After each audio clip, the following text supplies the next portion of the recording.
I think that we live in such a negative world. Everything's negative, from social media, a lot of it, the news. You can't even look at weather.com without seeing some sort of disaster. And so there's all this fear, and so for me, gratitude kind of keeps me grounded, because if I start focusing on all these other voices and like what the world is saying, I can really kind of get freaked out. But then if I'll just stop and say, like somebody asked me the other day, how are you doing? And this wasn't a rehearsed answer, it just came out. I said, well, I slept indoors last night. I got up this morning and my air conditioner was working. I had food in my refrigerator, and I was able to drink some coffee. That's better than about 90% of the world. So I think I'm doing really good. So for me, gratitude just kind of keeps me grounded when negativity's all around us.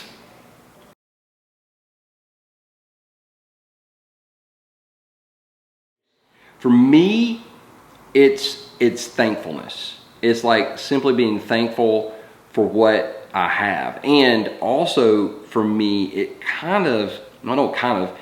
helps me in my personal battle with anxiety and worry. I believe it was in Philippians where Paul says, don't be anxious about anything, but in everything with prayer and petition, present your request to God with everything, with thanksgiving. And we kind of skip over that part. But when we're asking for stuff from God, if we'll just kind of pause and go, oh, by the way, thank you for that thing you did, and thank you for that thing you did, and thank you for that thing you did, and thank you for the way you provide, then it kind of gives, for me, it gives me hope for the future.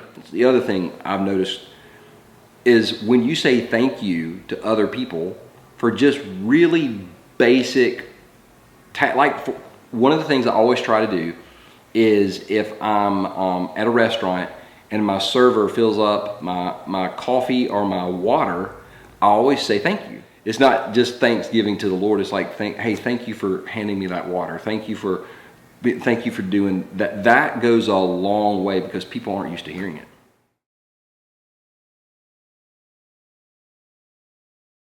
The other thing I've noticed is like a text message or a handwritten note that just says thank you. And it doesn't have to be long. It doesn't have to be elaborate. It just has to be sincere. That goes a long way if you want to make a serious investment in other people. I've experienced like the really great side of life, and I've experienced the really rough side of life.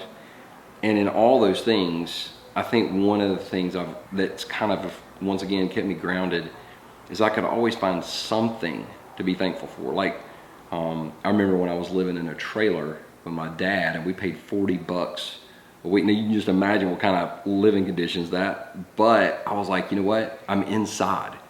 So at least this is definitely not a mansion.